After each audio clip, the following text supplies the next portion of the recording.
Good morning all of you. तो बेटा कल हमने एक्सरसाइज स्टार्ट की थी 6.5 and I had already explain the question up to 5. So now I am going to explain the question number 6.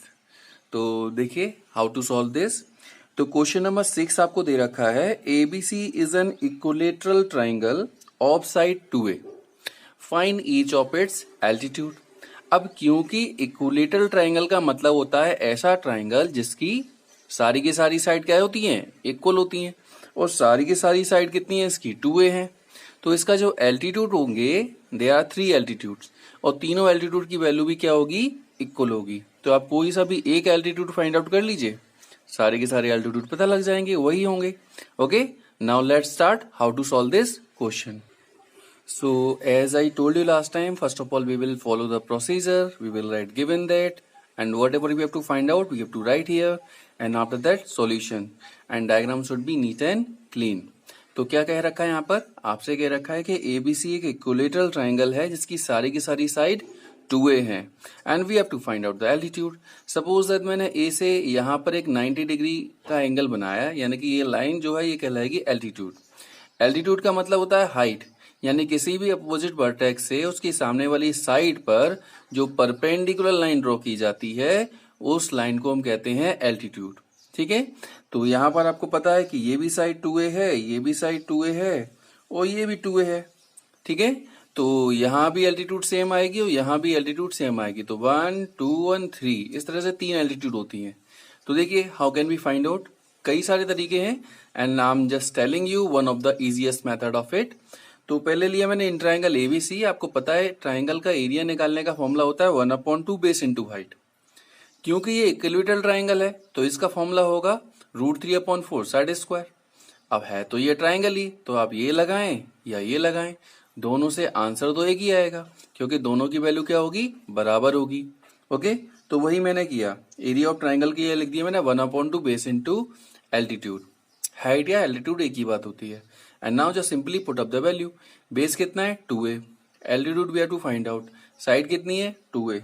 तो यहाँ देखिए इस 2 से ये 2 कट हो जाएगा, इस A को इधर लेके आएंगे तो 2A का स्क्वायर क्या होता है 4A स्क्वायर, और ये A इधर आके नीचे आ जाएगा, तो इससे इसकी एक पावर कट, इस 4 से ये 4 कट, तो क्या रह गया √3A, and this is called the altitude of this triangle. जो यहाँ पर आपको यूनिट नहीं दे रखी तो आप सिंपल यूनिट लिख सकते हैं. ओके, तो this is called the altitude, और यही इसकी सारी की सारी एल्टीट्यूड की वैल्यू होगी. Now I am going to explain the next question number 7. तो बेटा 7 question is the most important question. तो क्या कह रखा है, prove that the sum of the square of the side of a rhombus is equal to the sum of the square of its diagonal. यानी कि किसी भी रोम्बस में उसकी सभी साइड के स्क्वायर का सम उसके डायगोनल के स्क्वायर के सम के बराबर होता है. ठीक है, ये हमें प्रूव करके दिखाना है. अब रोम्बस तो पता है आपको क्या होता है डायग्राम. चलिए लेट्स स्टार्ट. तो जैसा कि मैंने कहा this is the most important questions. तो देखिए क्या है, आपको कह रखा है गिवन दैट में ABCD इज अ रोम्बस, और प्रूव करके दिखाना है. देखिए सभी साइड के स्क्वायर का सम इक्वल है इसके डायगोनल के स्क्वायर के सम की. तो सॉल्यूशन, तो एक्चुअली रोम्बस क्या होता है, rhombus is a diagonal quadrilateral जिसमें क्या होता है सारी की सारी साइड बराबर होती हैं, यानी कि ये साइड ये साइड ये साइड और ये साइड बराबर होगी. इसके डायगोनल एक दूसरे को परपेंडिकुलरी बाइसेक्ट करते हैं, यानी कि 90 डिग्री एंगल बनाएंगे और ये इसको बाइसेक्ट करेंगे, तो इधर का हिस्सा इधर के बराबर हो जाएगा और इधर का हिस्सा इधर के बराबर हो जाएगा. Okay, let's start how to solve this. तो बहुत आसान सा तरीका बता रहे हैं आपको हम. तो वही मैंने यहाँ लैंग्वेज में लिखा है कि in rhombus diagonal bisect each other at right angle and all sides are equal. तो सबसे पहले मैंने ट्राइंगल लिया AOB. अब क्योंकि ये बाइसेक्ट करते हैं राइट एंगल पर तो ये 90 डिग्री एंगल है, तो AOB is called right angle triangle. और राइट एंगल ट्राइंगल में हम यूज कर सकते हैं पाइथागोरस थ्योरम. तो AOB का मतलब क्या हो जाएगा, देखिए 90 के सामने वाली साइड AB, तो AB का स्क्वायर इक्वल हो जाएगा AO का स्क्वायर और BO का स्क्वायर. तो वही हमने लिखा AB का square is equal to AO square plus BO square by using Pythagoras theorem. अच्छा, मैंने अभी आपको बताया था डायगोनल इसको एक दूसरे को क्या करते हैं, बाइसेक्ट भी करते हैं.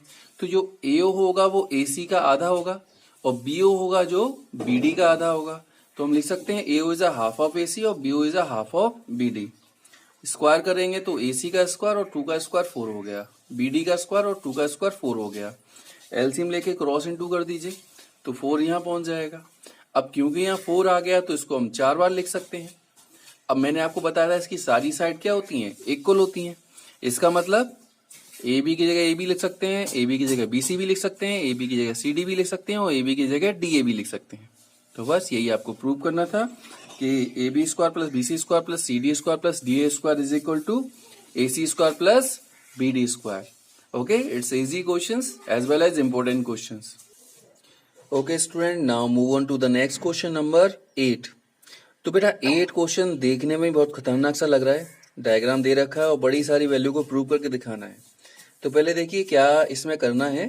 तो आपसे कह रखा है कि O is a point of in the interior of a triangle ABC। इस ट्राइंगल ABC के O जो है एक इंटीरियर पॉइंट है और O से इसकी सभी साइड के ऊपर एक परपेंडिकुलर लाइन को ड्रॉ किया गया है। यानी OD is a perpendicular line, OE is a perpendicular line, OF is also the perpendicular line. वही लिखा हुआ है यहाँ पर कि दीज आर द परपेंडिकुलर। ये उल्टा जो T बना होता है ना, इसका मतलब होता है परपेंडिकुलर। और we have to prove here this value and as well this value. तो ये दोनों वैल्यू कैसे प्रूव करेंगे? अब ये देखने में बहुत खतरनाक क्वेश्चन है, इसीलिए ये क्वेश्चन एग्जाम में भी कई बार आया हुआ है। ठीक है, तो let's start how to solve this question. Okay students, now as usual we will follow the procedure. First of all, we will write given that in triangle ABC, OD is perpendicular on BC, OE is perpendicular on AC and OF is perpendicular on AB. Diagram, and what we have to show here, this will also we have to write here. And after that, अगर यहाँ कोई construction करना चाहते हैं तो वो भी आपको लिखना है। तो मैंने यहाँ कंस्ट्रक्शन किया, मैंने O को A से ज्वाइन कर दिया, O को B से ज्वाइन कर लिया और O को C से ज्वाइन कर लिया। तो ये लिखना पड़ेगा यहाँ पर हमें। क्यों किया? क्योंकि यहाँ पर आ रहा है OA, OB, OC, इसीलिए मैंने इसको ज्वाइन किया। तो देखिए कैसे स्टार्ट करेंगे। पहले ट्राइंगल लिया AOF and why we are taking AOF। क्यों लिया मैंने ये वाला ट्राइंगल? AOF भी कह सकते हैं, AFO भी कह सकते हैं। क्यों लिया? क्योंकि यहाँ पर पहले आ रहा है OA का स्क्वायर, तो OA का स्क्वायर किस में आएगा? तो इस ट्राइंगल में आएगा या इस ट्राइंगल में आएगा। दूसरा यहाँ पर आ रहा है OE का स्क्वायर और यहाँ पर आ रहा है हमारा, देखिए AF का स्क्वायर, ये भी हमें लेके आना है। ठीक है, और OF का स्क्वायर ये भी हमको लेके आना है। तो इस ट्राइंगल की सारी वैल्यू यहाँ पर आ रही है, इसीलिए इस वाले ट्राइंगल को लेंगे। इससे भी प्रूव कर सकते हैं आप, ठीक है ना। तो देखिए ये वाला ट्राइंगल लिया, इन ट्राइंगल AOF, अदरवाइज लिख सकते हैं आप AFO। तो इसमें क्या है, this is called 90 degree angle. तो 90 डिग्री के सामने वाली साइड क्या होती है हमारी? हाइपोटेनियस। तो यूज करेंगे पाइथागोरस थ्योरम, OA का square is equal to AF square plus OF square by Pythagoras theorem. A similar condition और भी यूज कर सकते हैं, यहाँ OA स्क्वायर तब OB स्क्वायर भी चाहिए। तो OB कहाँ है? ये रहा OB। तो अब ट्राइंगल लेंगे BOD। तो BO का स्क्वायर हो जाएगा इसके और इसके सम के बराबर। तीसरा हमें चाहिए OC का स्क्वायर। OC किस में आ रहा है? इस ट्राइंगल में आ रहा है। तो वही सेम कंडीशन यूज करेंगे पाइथागोरस थ्योरम वाली। तो यहाँ लिया BOD ट्राइंगल, तो BOD में हो जाएगा OB का square is equal to OD square plus BD square. Same condition as well as in triangle COE, OC का square is equal to OE का स्क्वायर प्लस CE का स्क्वायर। अब क्योंकि आपको प्रूविंग वाली कंडीशन में दिख रहा है इन तीनों के बीच में क्या है? प्लस का साइन है। तो इसलिए हमने क्या कर दिया, इन तीनों इक्वेशन को ऐड कर दिया। तो OA square plus OB square plus OC square तुरंत आ जाएगा। LHS में LHS ऐड कर दिया और RHS में हमने RHS ऐड कर दिया। अब प्रूविंग वाली वैल्यू कैसे आएगी? बहुत आसान सा क्वेश्चन है, बड़ा क्वेश्चन है लेकिन बहुत ही ज्यादा आसान क्वेश्चन है। तो जो भी चीज हमको यहाँ पर चाहिए RHS में, उसको RHS में रखो, बाकी को LHS में ट्रांसफर कर लो। तो देखिए हमें RHS में क्या चाहिए? AF चाहिए, ठीक है, और BD चाहिए और CE चाहिए। तो इनको मैंने यहीं रखा, बाकी वैल्यू को इधर ट्रांसफर कर लिया और बस हो गया prove. This is your first part which one we have to prove. Okay, और सेकंड पार्ट प्रूव करने के लिए दो तरीके हैं। पहला तरीका तो ये है कि आप इसी पूरे प्रोसीजर को दोबारा से अदर ट्राइंगल के लिए यूज करो। जैसे कि मैंने बताया कि इस बार मैंने ये ट्राइंगल लिया था, तो नेक्स्ट टाइम आप ये ट्राइंगल लेंगे, ठीक है, तो प्रूव करेंगे। तो बहुत ज्यादा टाइम हो जाएगा उससे, तो इसको और ज्यादा आसान कर देते हैं। कैसे आसान कर देते हैं वो देखिए। हमको चाहिए क्या, हमको ए का स्क्वायर चाहिए। तो ए का स्क्वायर देखिए, इस ट्राइंगल में ए का स्क्वायर कैसे आएगा, अगर हम इसमें से इसे माइनस कर दें। भाई ये देखिए 90 के सामने वाली साइड, इसका स्क्वायर इन दोनों के सम के स्क्वायर के इक्वल होता है। तो अगर हमें ये चाहिए तो इसमें से ये वाला चीज क्या हो जाएगी, माइनस। तो एओ माइनस ओई चाहिए, और ये दोनों चीज हमारे पास अवेलेबल है, ओए भी है और ओई भी है। तो मैंने इसको एक पेयर बना लिया, साथ साथ लिख दिया। ऐसे ही दूसरी चीज हमको क्या चाहिए यहाँ पर, दूसरी चीज हमको चाहिए यहाँ पर सी डी। सी डी कहाँ आ रहा है, तो सी डी, ठीक है। ये कैसे आएगा, अगर ओसी में से हम ओडी को माइनस कर दें। तो देखिए यहाँ पर हमने क्या किया, ओसी स्क्वायर माइनस ओडी स्क्वायर का भी एक पेयर बना लिया। ऐसे ही ओबी स्क्वायर माइनस ओएफ स्क्वायर का पेयर बना लिया। देखो यहाँ पर ये है ओए और ये है ओई, इनको मैंने साथ लिख दिया। ये है ओबी और ये है ओएफ, इसको मैंने साथ लिख दिया। ये है ओसी और यहाँ क्या बचा, ओडी, उसको साथ लिख दिया मैंने यहाँ पर, ठीक है। तो O A square minus O E square क्या होता है, A square. OB square minus O F square क्या होता है, B F square. OC square minus OD square क्या होता है, सी डी स्क्वायर। ये तो ऐसे कैसे लिखा हुआ है। तो बस यही वैल्यू हमको यहाँ पर प्रूव करनी थी सेकंड वाले पार्ट में। तो अगर आपने फर्स्ट वाला पार्ट प्रूव कर लिया तो सेकंड वाला part is really easy to prove. Okay student, अब देखिए नेक्स्ट क्वेश्चन जो आपको दे रखे हैं वो बहुत ही ज्यादा आसान है। अब मैं हर क्वेश्चन के लिए आसान वर्ड यूज कर रहा हूँ, लेकिन ये क्वेश्चन देखो देखने में बहुत बड़े हैं लेकिन है इतने आसान, ज्यादातर लोग देख कर ही डर जाते हैं, अरे यार इसे सॉल्व नहीं करना है। लेकिन ये क्वेश्चन बहुत ज्यादा इजी है। देखिए कैसे करेंगे। नेक्स्ट क्वेश्चन नंबर दे रखा है आपको 9th वाला, अ लैडर 10 मीटर लॉन्ग। एक सीढ़ी है जो 10 मीटर लंबी है। विंडो है जो जमीन से कितना है, 8 मीटर की ऊंचाई पर है। Find the distance of the foot of the ladder from the base of the wall. तो देखिए how can be find out the answer. कितना बड़ा क्वेश्चन और कितना छोटा सा आंसर होगा।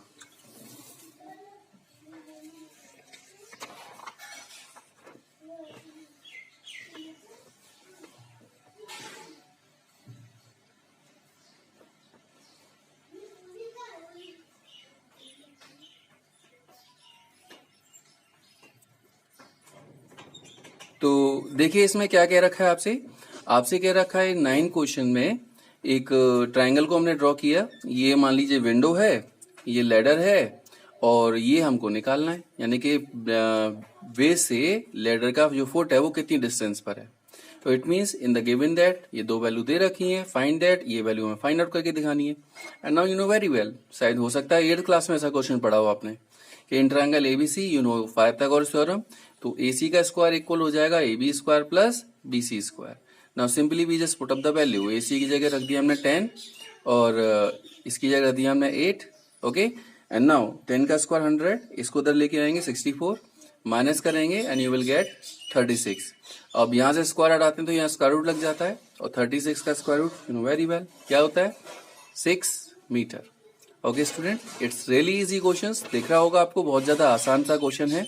तो वही है, क्वेश्चन को देख के नहीं डरना है, सिर्फ आपको सॉल्व करने की कोशिश करनी है उसे। There are no any change in the question number 9 and 10। ठीक है, बस जैसे आपने 9 सॉल्व किया था वैसे ही आपका 10th वाला क्वेश्चन भी है। A guy wire attach to a vertical pole of height 18 metre. एक 18 मीटर का पोल है, उस पर 24 मीटर लॉन्ग का एक वायर लगाया गया। तो how far from the base of the pole, इसके बेस से कितनी दूरी पर ये लगा जाए ताकि बिल्कुल टाइट हो जाए। तो बहुत सिंपल सा क्वेश्चन है, देखें कैसे सॉल्व करेंगे। तो जैसा कि मैंने आपको बताया था ये क्वेश्चन 10 और 9 एक जैसे ही हैं। तो जैसे हमने 9 में सॉल्व किया था वैसे ही 10 भी है। एक ये पोल है 80 मीटर हाइट का और इस पर एक वायर लगाया गया 24 मीटर का। ठीक है, तो इसके बेस से कितनी डिस्टेंस पर लगाया जाए ताकि ये बिल्कुल स्ट्रेट हो जाए, मतलब सीधा हो जाए, स्लैक ना रहे इसमें। ठीक है ना। तो you know very well, as I told you, you have already solved this question in 8th class। 8th type का ही है ये। तो इन ट्रायंगल एबीसी 90 डिग्री ये है ना, तो AC 90 डिग्री के सामने वाली साइड है ना ये हाइपोटेनियस, तो AC का square is equal to AB square plus BC square. What method, Pythagoras theorem से। तो now just put up the value. ये हमें दे रखा है 24, ये दे रखा है 18।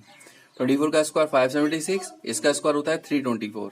ट्रांसफर करेंगे माइनस हो जाएगा, माइनस करेंगे you will get this answer, और यहाँ से स्क्वायर हटाएंगे तो स्क्वायर रूट हो जाएगा।